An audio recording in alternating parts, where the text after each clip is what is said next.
Assalamualaikum semuanya. Perkenalkan, nama saya Lengka. Nama saya Helena. Hai, nama saya Arin. Halo, saya Nugi. Kelompok kami akan membahas mengenai basa nitrogen.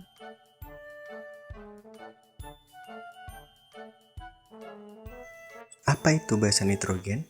Basa nitrogen adalah molekul organik dengan atom nitrogen yang memiliki sifat-sifat kimia basa. Jenis basa nitrogen ada berapa sih? Basa nitrogen terbagi menjadi dua, yaitu DNA dan RNA.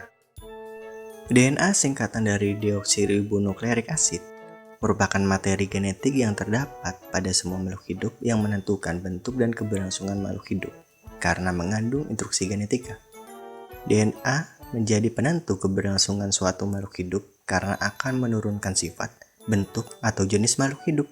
DNA merupakan suatu polimer yang terdiri dari nukleotida, di mana setiap nukleotida memiliki 3 komponen utama, yaitu gugus fosfat, gula deoksiribosa, dan basa nitrogen.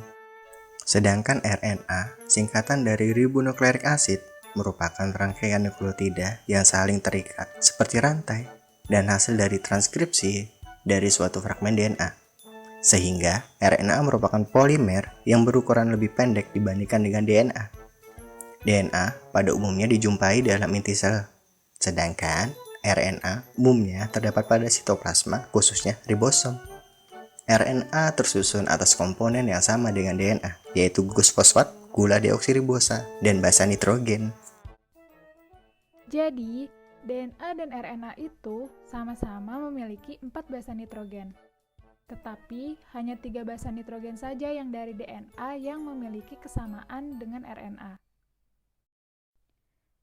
Basa nitrogen yang menyusun DNA adalah adenin yang disingkat dengan A, guanin yang disingkat dengan G, sitosin yang disingkat dengan C, dan timin yang disingkat dengan T. Nah, kalau untuk RNA sebenarnya sama saja dengan DNA. Yang membedakan hanya timin diganti dengan urasil atau disingkat dengan U.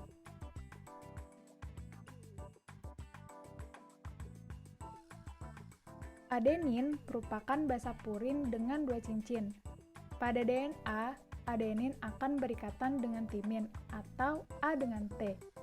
Sedangkan pada RNA, adenin akan berikatan dengan urasil atau A dengan U. Fungsi utama adenin adalah untuk membantu proses respirasi. Selanjutnya saya menjelaskan guanin itu basa purin 2 cincin. DNA dan RNA berikatan dengan sitosin membentuk ribonukleosida disebut guanosin yang membentuk deoksiguanosin.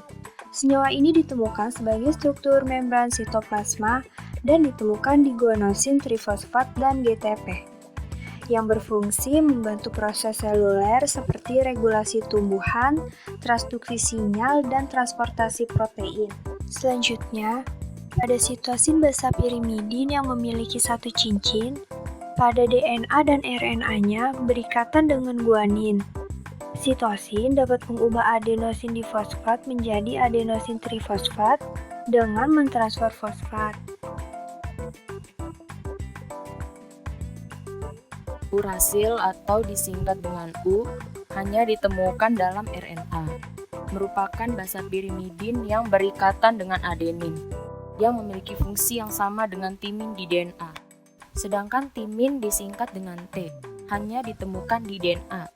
Merupakan basa pirimidin dengan 1 cincin yang memiliki fungsi untuk menstabilkan struktur asam nukleat melalui ikatan 2 hidrogen dengan adenin.